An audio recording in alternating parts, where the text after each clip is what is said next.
একই সঙ্গে যেটা মনে করি যে তলে তলে টেম্পু চলে আমি কইলেই হরতাল। পাকিস্তানের ছিল এই হাল, সমান তালে চলছিল তাদের প্রস্তুতি, বিশ্বকাপকে ঘিরে পরিকল্পনা, সিরিজ খেলা। তবে বিশ্বকাপ নিয়ে কোনো প্রশ্ন করলে একটাই কথা, আমরা বিশ্বকাপ বয়কটের কথাই ভাবছি। নাটকবাজ পাকিস্তানকে আদৌ ভারতকে শিক্ষা দিতে গিয়ে এমন অ্যাটেম্প্ট নেবে? আগে তো কখনো করেনি।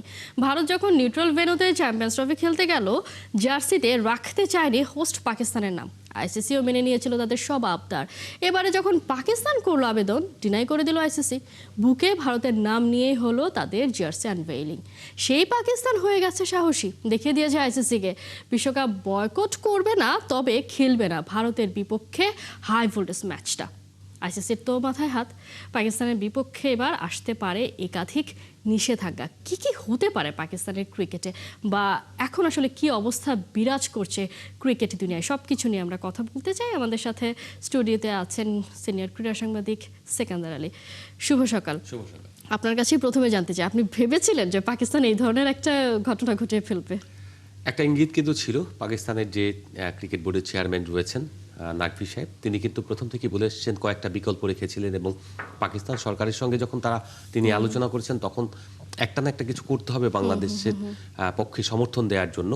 সেই সমর্থনটা তারা খুঁজে পাচ্ছিলেন না, বিশ্বকাপ বয়কট করতে পারছিলেন না, কারণ তারা একটা চুক্তিবদ্ধ আইসিসির সঙ্গে। সেই চুক্তি বরখেলাপ করলে তাদেরকে $2 মিলিয়ন ক্ষতিপূরণ দিতে হবে, এক। দ্বিতীয়ত হচ্ছে, কোনো যৌক্তিক কারণ ছাড়া আপনি বিশ্বকাপ বয়কট করতে পারবেন না, সেই রকম একটা MOU রয়েছে। একইভাবে যদি আপনি চিন্তা করেন, সেই ক্ষেত্রে বাংলাদেশকে কিভাবে সমর্থন দিতে পারে। তো সেই ক্ষেত্রে বাংলাদেশকে যখন তারা এতদিন কাউকে পাশে পাচ্ছিল না, বাংলাদেশ কখনোই তাদেরকে সাপোর্ট করছিল না, আগে যারা সরকার ছিলেন কিংবা বোর্ডে ছিলেন তারা, সেই জায়গা থেকে এই সুযোগে পাশে পাওয়ার বন্ধু, এই বন্ধুকে তো হাতছাড়া করা যাবে না। তো কি করতে হবে? বন্ধুর জন্য কিছু স্যাক্রিফাইস করতে হবে। সেই স্যাক্রিফাইসটাকেই এক ঢিলে দুই পাখি মারতে হবে। ভারতকে জব্দ করা যাবে, আইসিসিকেও জব্দ করা যাবে, সঙ্গে বাংলাদেশকে সমর্থন দেওয়া হবে। সেটা হচ্ছে ভারতের ম্যাচ বয়কট। ওই যে বলে, ভারত পাকিস্তান ম্যাচ হলো আইসিসির জন্য সোনার ডিম পাড়া হাঁস। কারণ এই যে ম্যাচটা হলে পরে যে পরিমাণে রেভিনিউ হয়, সেই রেভিনিউ 50% আমরা ধরতে পারি যে পুরো টুর্নামেন্টের রেভিনিউ একটা ম্যাচকে ঘিরে, একটা ম্যাচ থেকেই হয়ে যায়। আপনি যেটা বলছিলেন আসলে, যে তারা বাংলাদেশের পাশে দাঁড়াতে চেয়েছিল, শুরু থেকে তারা বলছিল, এবং আমরা দেখেছি যে ভোটিং এও শুধুমাত্র তারাই বাংলাদেশকে ভোট দিয়েছে। কিন্তু শুধুমাত্র বাংলাদেশের পাশে দাঁড়ানোর জন্য নিজেদের এত বড় ক্ষতি করবে? কারণ আমরা যতটুকু বুঝতে পারি, আইসিসি তো বিশাল বড় একটা ধাক্কা খেয়েছে এই ধরনের সিদ্ধান্তে। আইসিসির কাছ থেকে তো অনেক ধরনের, মানে এটার আফটার ম্যাথ তো আছে। সেই জায়গায় পাকিস্তান কি শুধুই বাংলাদেশের জন্য এই ধরনের সিদ্ধান্ত নিল? প্রশ্নই আসে না। আইসিসি একটা সুযোগ খুঁজছে, পাকিস্তান একটা সুযোগ খুঁজছিল, আইসিসি কিভাবে এক হাত নেবে, ভারতকে কিভাবে শিক্ষা দেবে, সেই সুযোগটা কখনোই আসছিল না। অনেক বছর ধরে তারা সাফার করছিল, সেই সাফারিংয়ের জায়গা থেকে একটা সুযোগ পেয়েছে বাংলাদেশকে এইরকম স্ট্যান্ড নেওয়ার পর।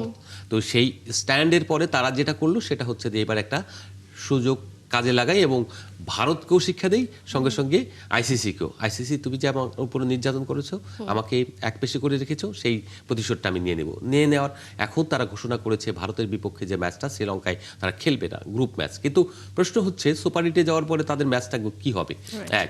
দ্বিতীয়ত হচ্ছে, যদি তারা সেমিফাইনালে ভারত পাকিস্তান ম্যাচ পড়ে, সেক্ষেত্রে কি হবে সেটা না। দেখুন, এই যে তাদের কূটনৈতিক, তাদের প্রতিশোধ, তারা কিন্তু আমাদের জন্য কিছু করেনি। আমরা যদিও মনে করছি আমাদের জন্য করছে, কারণ এটা হলো সান্ত্বনা নেয়া। এই সান্ত্বনাটা আসলে নিতে হয় অনেক সময়, কারণ যে কারণেই হোক একটা অবস্থান থেকে তারা নিয়েছে। তবে এইরকম একটা সিচুয়েশন হওয়া জরুরি ছিল, কারণ আপনি ওই যে বলে যে ডিম পারে হাসে খায় বাগদাসে, কারণ হচ্ছে এই পাকিস্তানকে দিয়ে আপনি ম্যাচ থেকে রেভিনিউ আয় করেন। আপনার এই লাস্ট যে চ্যাম্পিয়ন্স ট্রফি ছিল, তার এক 10 সেকেন্ডের ভ্যালু ছিল টিভি রাইটসের, আপনার যে থাকে বিজ্ঞাপনের রেট ছিল আপনার $45,000 USD। তো এত টাকা যে টিভি মানে মূল্য থাকে, ভ্যালু থাকে, সেই ম্যাচের রেভিনিউ যে হয় আইসিসির এত মোটা মোটা টাকা হয়, সেটা ম্যাক্সিমাম নিয়ে নেয় ভারত, কিন্তু সেটা পাকিস্তানকে কিন্তু দেয় না। আবার পাকিস্তানে খেলতেও যাবেন না, আবার নিরপেক্ষ ভেন্যুতে আপনি সব ম্যাচ আয়োজন করতে দেবেন না, বা সেক্ষেত্রে পাকিস্তানকে অ্যাডেড অ্যাডভান্টেজ না দেওয়ার ফলে পাকিস্তান বঞ্চিত ছিল, সেই সুযোগটা কাজে নিয়ে লাগিয়েছে। এই ম্যাচটা শেষ পর্যন্ত তারা যদি স্ট্যান্ড করতে পারে, যে হুমকিটা আইসিসি থেকে দিয়েছে যে যদি না খেলে তাহলে দীর্ঘমেয়াদী যে পাকিস্তানের ক্রিকেটে একটা ইম্প্যাক্ট পড়বে, সেই ইম্প্যাক্ট কিন্তু তারা সহ্য করতে পারবে কিনা, সেটা বড় ইম্পর্টেন্ট জায়গা। নিশ্চয়ই যেটা আসলে বলা হচ্ছে 15ই ফেব্রুয়ারি ভারত পাকিস্তান ম্যাচটা তারা আসলে খেলবে না, কিন্তু ভারতকে তো যেতেই হবে। আসলে ভারত আয়োজক হয়েও কিন্তু তারা শুধুমাত্র পাকিস্তানের জন্যই তাদেরকে শ্রীলঙ্কা সফরটা করতে হচ্ছে এবারের আসরে। সেই জায়গায় যেই আসলে ম্যাচ থেকে নিজেদের নাম উজ্জ্ব করে নিক না কেন, ভারতকে তো কলম্বোতে আসলে এই ম্যাচটা খেলতে যেতেই হবে। ম্যাচটাতে সেই সময় উপস্থিত থাকতেই হবে যদি পূর্ণ পয়েন্ট পেতে হয়, এবং ম্যাচ মানে সব কিছুই প্রস্তুত থাকবে, শুধুমাত্র পাকিস্তান যাবে না। শেষ পর্যন্ত আসলে পাকিস্তান না গিয়ে পারবে, কারণ এই যে আমরা যেটা বললাম যে অনেক দীর্ঘমেয়াদী হিসেব নিকেশ আছে, ফান্ড বন্ধ হয়ে যেতে পারে, তারা সদস্য পদ হারাতে পারে, নিষেধাজ্ঞায় পড়তে পারে, আয়োজন যে করার যে বিষয়টা, হোস্ট হওয়ার সুযোগটা সেটা হারাতে পারে, সবকিছু ডেফিনেটলি আপনি এই যে অবস্থান তৈরি হয়েছে, এই অবস্থার যদি উত্তরণ না ঘটে তাহলে ক্রিকেট আয়োজক যেটা আইসিসি তো ধরেন এখন যে কাজটা করছে গ্লোবালি টি-20 রাইটস মানে আন্তর্জাতিক দলের স্বীকৃতি দিচ্ছে ম্যাক্সিমাম দলগুলোকে বা দেশগুলোকে। সেই ক্ষেত্রে যেসব সদস্য দেশ রয়েছে সবাই আন্তর্জাতিক ক্রিকেট দল, সেদিক থেকে যদি পাকিস্তান বা বাংলাদেশের মতো দলকে স্থায়ীভাবে বহিষ্কারও করতে হয় তারা কিন্তু সেই সিদ্ধান্ত নিতে পারে। কারণ হচ্ছে যে তারা চিন্তা করবে যে ঠিক আছে তোমাকে ছাড়া যদি আমার চলে তাহলে আমি কেন তোমাকে এই সুযোগ দেব। এখন সেই জায়গায় কি আইসিসি যাবে কিনা, অন্য দেশের ভোট লাগবে সেক্ষেত্রে। যদি দেখে যে এরকম একটা সংগঠনকে, আন্তর্জাতিক সংগঠনকে অকেজো করে তুলছে কোনো দুটো দেশ, তাহলে তাদের বিপক্ষে অবস্থান নিতেও পারে, যেটা আপনার এবার স্বাগতিক হওয়ার ক্ষেত্রে ভোটাভুটিতে বাংলাদেশ হেরে গিয়েছে। যদিও বাংলাদেশের প্রতি অবিচার করেছে ভারত শাসিত আইসিসি, কারণ বাংলাদেশের দাবিটা যে কারণেই হোক যৌক্তিক ছিল। তুমি যদি পাকিস্তানে খেলতে না গিয়ে দুবাইতে খেলতে পারো তাহলে বাংলাদেশ কিন্তু তোমার দেশে না গিয়ে শ্রীলঙ্কায় খেলার দাবি করতেই পারে। এখন কথা হচ্ছে যে ভারত যে স্ট্যান্ডটা নিয়েছে, আইসিসি যে স্ট্যান্ডটা নিয়েছে, ভারত কোনো কিছু বলছে না, আইসিসি বলছে। আইসিসি কি বলছে? আইসিসি বলছে তুমি না গেলে তোমাকে আমি এই দীর্ঘমেয়াদে ক্ষতিগ্রস্ত হওয়ার একটা পথ তৈরি করে দেবো। সেই পথটা কি? সেই পথটা হলো আর্থিক এবং আপনার অন্য যেসব সুযোগ সুবিধা রয়েছে সেগুলি বন্ধ করে দেবে। হয়তো বিদেশি অন্য বোর্ডগুলির সাথে বলবে যে তুমি পাকিস্তানে কোনো পিএসএল এ প্লেয়ার দেবে না, এই একটা বিষয় হতে পারে। দ্বিতীয়ত আরেকটা বিষয় হতে পারে, সেটা হচ্ছে ইন্টারন্যাশনাল ক্রিকেট যেটা পাকিস্তানে ফিরেছে 2009 সালের পরে শ্রীলঙ্কায় উপরে যে হামলা হয়েছিল, বন্দুক হামলা, তার পরবর্তীতে কিন্তু দীর্ঘদিন পাকিস্তানে ক্রিকেট হয়নি, আন্তর্জাতিক ক্রিকেট। সেই জায়গা থেকে আবার তাদেরকে সেই অবস্থায় ফিরে দেওয়ার জন্য নির্বাসিত করার মতো একটা পরিবেশ তৈরি করে দেবে, এবং সেই পরিবেশ অন্যরা যাবে না, সিরিজ বয়কট করবে। এইরকম অবস্থা কিন্তু পাকিস্তানে বেশ কয়েকবার হয়েছে, এবং সম্প্রতি তাদের ওখানে প্রায় হামলা হয়, সন্ত্রাসী হামলা হয়, সেই সব সুবিধা কিন্তু দেওয়ার মতো আছে। এখন শেষ পর্যন্ত ওই যে পাকিস্তান তার জায়গা অটুট থাকতে পারবে কিনা, কারণ তারা বলেছিল বাংলাদেশকে সমর্থন দিয়ে বিশ্বকাপ বয়কট করবে, সেটা পারেনি। তো আওয়াজে পাকিস্তান, এটা বাংলাদেশে তো একটা ডায়লগ রয়েছে, সেটা তারা ওই জায়গায় থেকেই করেছে। তারপরে তারা সাহস দেখেছে, এই জন্য আমি পাকিস্তানকে ধন্যবাদ দিতে পারি। কারণ আমরা যেটা শুরুতেই আপনাকে আসলে প্রশ্ন করেছিলাম যে আমরা সবাই তো কনফিউজ ছিলাম যে তারা যত কথাই বলুক না কেন, কারণ আমরা গতকালও দেখেছি যে তাদের যে নিজেদের যে মিডিয়া গ্রুপ আছে সেখানকার চ্যাট ভাইরাল হয়ে যেতে, যে আমরা 2 তারিখেই ফ্লাই করছি কলম্বোর উদ্দেশ্যে, মানে তারা বিশ্বকাপ খেলার জন্য পরিপূর্ণভাবেই তারা রেডি। তাহলে বয়কট কেন আসলে মুখে বলছে, সেটা নিয়ে আমরা সবাই সন্দিহান ছিলাম। একটা প্রশ্ন আসলে করতে হয়, মানে আইসিসি এই বিষয়টা নিয়ে, বাংলাদেশ পাকিস্তান ইস্যুটা নিয়ে ঘেটে গেছে সেটা নিঃসন্দেহে। ফিফা হলে কোনো সুযোগই ছিল না। আমরা দেখেছি ইরান যুক্তরাষ্ট্রকে একই সাথে অংশগ্রহণ করতে কোনো রকম বিতর্ক ছাড়া। আইসিসি তো মানে একদম পুরোপুরি ব্যর্থ। আইসিসি একটা ঠুনকো সংগঠন আমার কাছে মনে হয়। যেমন বাংলাদেশে যদি আপনার একটা নর্মাল কোনো ফেডারেশনের কথা চিন্তা করেন, সেই রকম আইসিসির কাছে মনে হয় যে ভারতীয় আধিপত্যের কাছে একেবারেই আইসিসি হয়ে গেছে একটা, তাদের সমস্ত কর্মচারী, পিওন, চাপরাশি, এগুলি বোধ হয় এখন ইন্ডিয়ান। তো এত কিছু থাকার পরে 2-1 জন হয়তো বাইরে থেকে আসেন, কিছু সাদা চামড়া রয়েছে। তো সেইগুলো থেকে যদি আমরা চিন্তা করি, আইসিসির প্রভাবটা মুক্ত যদি না হয়, এরকম যদি তাদের ডমিনেশন না কমে, একটা সময় ইংল্যান্ড ডমিনেট করতো, অস্ট্রেলিয়া কিছুটা ছিল, সেই জায়গায় যদি আবার কিছুটা ব্যালেন্স না করে, তাহলে আইসিসির অবস্থান এমন হবে যে কোনোদিনও এই ক্রিকেটকে বৈশ্বিক গেম হিসেবে প্রতিষ্ঠিত করতে পারবে না, শুধুমাত্র এই দক্ষিণ এশিয়া বা এশিয়ার গেম হিসেবে প্রতিষ্ঠিত থাকবে, এবং সেটা ভারত ডমিনেটিং হবে। তো ক্রিকেটের অলিম্পিকে যাওয়ার যে ভ্যালু নেই, অলিম্পিকে যাওয়ার যে একটা চিন্তা ভাবনা রয়েছে, ক্রিকেট নেক্সট অলিম্পিক গেমসে থাকবে। তো সেই জায়গা থেকে এই যে পরিবর্তন, এই যে রেশারেশি, এটা কিন্তু আপনাকে পিছিয়ে দেবে। তো সেই ক্ষেত্রে এখন উচিত হবে প্রত্যেকটা দেশকে একতাবদ্ধ হয়ে ভারতের আধিপত্য কমিয়ে আনা। এই যে চেয়ারম্যানশিপ, একক আধিপত্য, মানে কারোরই তো আধিপত্য আসলে চলে না। এই যে ধরেন এই যে চেয়ারম্যানশিপ, আইসিসিতে যে চেয়ারম্যানশিপ, এটা কেন প্রবর্তন করেছে? বাংলাদেশের যখন আহমদ মোস্তফা কামাল আইসিসির প্রেসিডেন্ট হবে, তখন প্রেসিডেন্ট পাওয়ারফুল থাকবে। বাংলাদেশের মতো দেশ কেন এখানে আইসিসিতে একটা চেয়ার হোল্ড করবে, সেইটা সে মেনে নিতে পারেনি। শ্রীনিবাসন করলেন, একটা চেয়ারম্যান পদটা ফিরিয়ে আনলেন এবং এনে সেখানে আবার তিনি প্রধান হয়ে গেলেন। অর্থাৎ আইসিসির অভিভাবক হবে ভারত, মানে যে কোনো মূল্যে ঘুরে ফিরে তারা ভারতকেই হতে হবে। সেটা হওয়ার পরে যেটা হলো, আপনি যা হওয়ার তাই দেখতে পাচ্ছেন যে ক্রিকেটের সব কিছু টাকাও নিয়ে নেয় তারা, বলে যে আমরা সবচেয়ে বেশি টাকা দিই। ভাই তুমি দাও কেন, তুমি খেলো না? তুমি যখন খেলো, যখন আন্তর্জাতিক একটা সংগঠন চলবে, সেই নিয়মটা তুমি বজায় রাখো। তবে পাকিস্তানের এখানে আমরা যেটা দেখছি, আইসিসি তো এইরকম অবস্থা রয়েছে, এই ধাক্কাটা দরকার ছিল।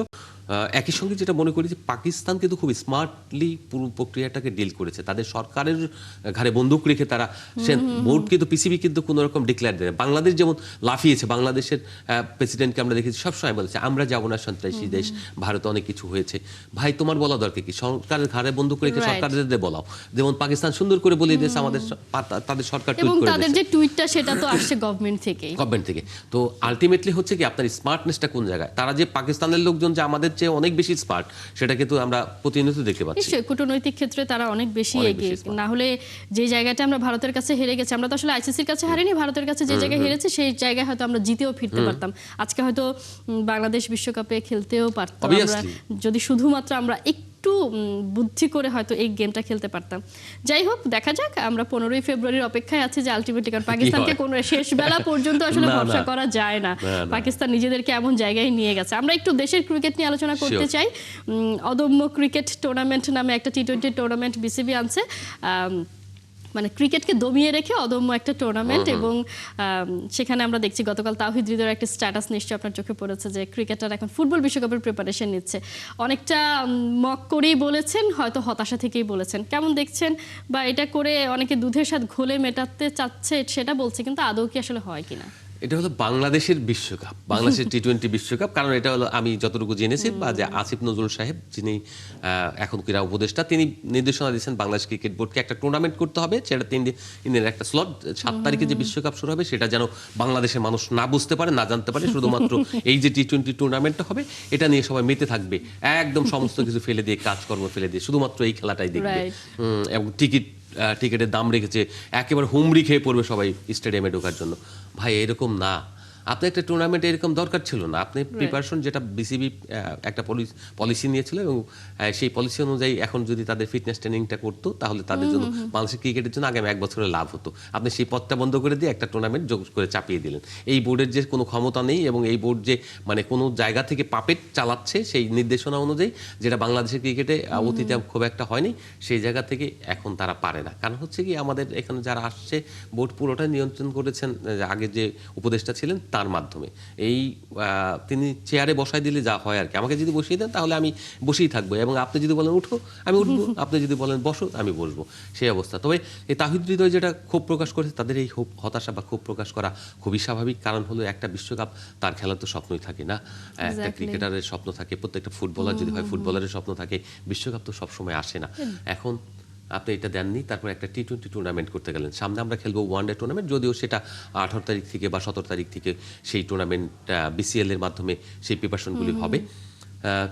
তারপরে এখন যখন মানে পরিচয় মোগলের হাতে খানা খেতে হবে সাথে, এখন পরিচয় আসিফ নজরুলের হাতে, তো আপনার এই জিনিসটা তো মানতে হবে। আসিফের হাতেই আমরা আসলে পড়ে আছি, আর ওখান থেকে আসলে বের হওয়ার কোনো সুযোগই নেই। আপনি যেটা আসলে বলছিলেন যে কোনো দরকারই ছিল না, মানে এই টুর্নামেন্টের সেভাবে আউটকাম, বিপিএল থেকে আমরা কোনো আউটকাম পাই না, সেখানে এই টুর্নামেন্ট থেকে আমরা কি পাবো? আগামী মাসে তো পাকিস্তানের বিপক্ষে সিরিজ আছে, এবং আমাদের টানা সিরিজ আছে, যদি কোনো ধরনের অবস্টাকেল না হয় আমরা সবকিছু, সেটার জন্য তো একটু সময় দিলেই হতো। লিটন দাসের মনে আছে তো, যেদিন তার দল বাদ পড়লো, বলছিলেন যে এতদিন তো টানা খেলেছি, এত ইন্টেন্স ম্যাচ খেলেছি, এখন একটু রেস্ট নেওয়া দরকার। ফিজিক্যাল, মেন্টাল সব দিকে তো তাদের আসলে একটু রিফ্রেশমেন্টের দরকার ছিল। ম্যাডাম, প্রতিটা বছর করতে হয় কি, একটা কন্ডিশনাল ক্যাম্প করতে হয়। এই কন্ডিশনাল ক্যাম্প, যেটা কন্ডিশনিং, সেটা হলো যে আপনার 10 দিন বা 15 দিনের একটা ক্যাম্প যদি হয়, যে ফিটনেসটা গ্রো করে, এই ফিটনেস দিয়ে সারা বছর আপনার চলতে হয়। এরকম একটা কন্ডিশনিং ক্যাম্প 1 তারিখ থেকে 9 তারিখ পর্যন্ত একটা স্লট তৈরি করেছিল বিসিবি। সেই স্লটটা কিন্তু এখন বেঁচতে গেল, জাস্ট 3 দিনের প্র্যাকটিস করা যাচ্ছে। গতদিন ফিটনেসের হলো, ট্রায়ালটা হলো, কার কি ফিটনেস রয়েছে সেই সক্ষমতাটা যাচাই করে দেখার জন্য। এর পরবর্তীতে 3-4 এই দুদিন প্র্যাকটিস করতে পারবেন, তারপরে ক্রিকেট টুর্নামেন্টে আবার তারা ঢুকে যাবে। ঢুকে যাওয়ার পরে তারা কিন্তু আবার মাঝখানে যে নির্বাচন হবে, নির্বাচনের তখন এই তো ছুটি স্লটটা থাকবে। ছুটি থাকবে। এই স্লটের পরবর্তীতে এসে তাদের আবার বিসিএল খেলতে হবে। তার মানে হচ্ছে আপনার ফিক্সড কন্ডিশনিং ক্যাম্প আর হবে না। ফলে এই যে ল্যাকিংসটা থেকে গেল, এই ল্যাকিংসটা কিন্তু এখন বলতে পারেন যে বিশ্বকাপ খেললে তখন কি করতো। বিশ্বকাপ খেললে তাদের যে প্রসেসটা যে লম্বা সময়টা ধরে খেলতো, 15 জন ক্রিকেটার ওখানে ইনভলভ থাকতো, বাকি ক্রিকেটাররা এখানে কিন্তু কন্ডিশনিং ক্যাম্পে থাকতো। বিকজ অফ সামনে আপনার অনেকগুলি খেলা আছে, হোম সিরিজ, টানা হোম সিরিজ খেলতে হবে এবং অ্যাওয়ে সিরিজ খেলতে হবে। অর্থাৎ এই যে 2026 সাল, এটা হলো বাংলাদেশের ক্রিকেটের উৎসবের বছর। মানে একটার পর একটা সিরিজ থাকবে। যদি সবগুলো দেশ বাংলাদেশে খেলতে আসে এবং তারা যদি বাংলাদেশকে আন্তরিকভাবে সহযোগিতা করে, তাহলে সেই জায়গাটা আপনি ইন্টারাপ্ট করলেন। নিশ্চয়ই, আসলে কোনো লাভ নেই। যেটা আসলে আপনি বলছিলেন 7 তারিখে কেউ আসলে বিশ্বকাপ দেখবে না, বাংলাদেশের এই টুর্নামেন্ট দেখবে, সেই ব্যবস্থাই করেছে। এখনকার দেখা যাক আসলে কি হয় দেশের ক্রিকেট। আমরা দিন শেষে ভালোই চাই দেশের ক্রিকেটে, সেটাই যেন হয়। সেকেন্দার আলী, অসংখ্য ধন্যবাদ যুক্ত থাকার জন্য। দর্শক, আমরা কথা বলছিলাম বিশ্বকাপ নিয়ে এবং দেশের ক্রিকেট নিয়ে। আমাদের সাথে এই আলোচনা এতক্ষণ ছিলেন সিনিয়র ক্রীড়া সাংবাদিক সেকেন্দার আলী।